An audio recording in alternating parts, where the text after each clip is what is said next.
what did excellence mean for you when you were running TWT?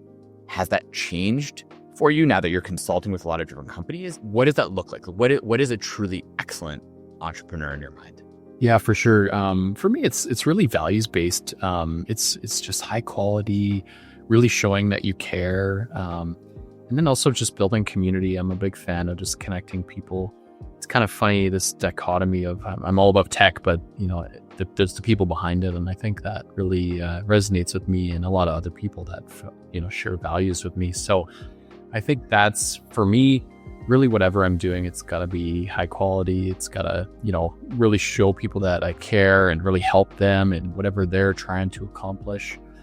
If we can do that, then I'd say that probably checks the excellence box for me. So I'll push it a little bit though, right? I feel like a lot of entrepreneurs, if I were to go talk to them, they would all say, my goal is to make the world better. I want to improve things, et cetera, et cetera.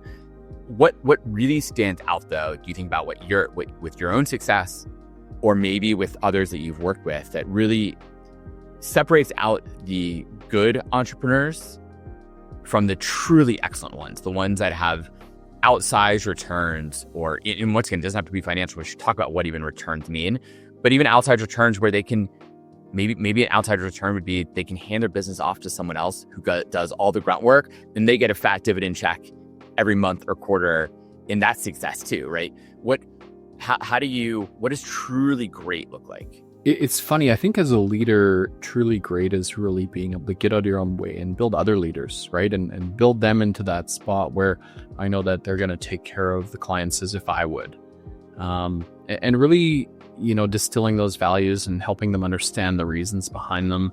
And then just have them execute on it. I think a lot of leaders get in their own way. They can't hire somebody and trust that they'll do a good job, even if it's not exactly how they would do it. And I think that's kind of, for me, really key as I've both built my business to the point that we did sell. And then from there, it's just, I don't need to be the person doing everything. I think for me, excellence is realizing that I'm a really good visionary and I can help people see the future and create it and find a path there, but I don't need to be the one to forge that path. I'll be alongside them, but they're going to be doing the work. And really that empowers them.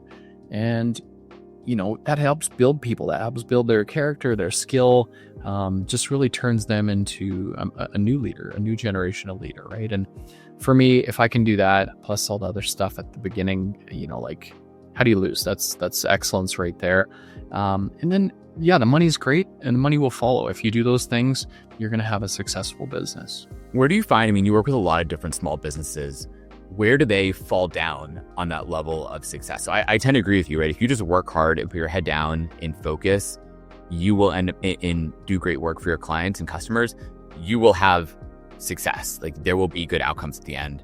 But lots fail, right? A huge number of small businesses fail. What do they get wrong? What are those founders and entrepreneurs missing that the ones who are successful have? Yeah, I think two things. I think they forget to ask for help when they need it. They don't realize that, I'm not the expert at this. And, you get so used to just figuring stuff out as an entrepreneur. So you think you can do everything. But the thing is, why would I not just hire an expert to do it twice as fast with no learning curve, and then it's done and I can move faster versus just struggle my way through it, make mistakes. And a lot of these things can be really basic things. I'm not even talking about complicated things like accounting or tax planning, really rudimentary things like admin work. So once you realize that you need to just have other people do the work for you, so the Dan Sullivan is the who, not how, and really distill that to everything you're doing.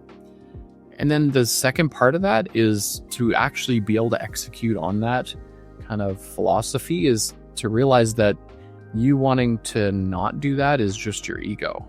It's not that you're better. There's going to be somebody you can hire that is better at the thing. And the quicker you do that, the faster you move and the better your company is. But really what's holding you back from doing that's your ego most of the time. So is the accurate distillation of what you just said delegation? Is that the one word, sort of delegate really well and I guess hire well? Yeah, those are 100% fundamental things. But I think the problem to get there is to get out of your own way and realize that, you're not the best at that thing. Like most things, if you look at most things in a business, the business owner, the founder is not going to be the best at them. There's always going to be somebody that can even do it 80%, and then the founder can focus on what they can do only. And that's where they're most valuable, right? They're most valuable looking ahead 2 years and saying, where do we need to be in 2 years and how do we get there? And for tech, but for everything in the company, right? It doesn't matter what it is. It might be fundraising. It might be growing into a new geography. Yeah.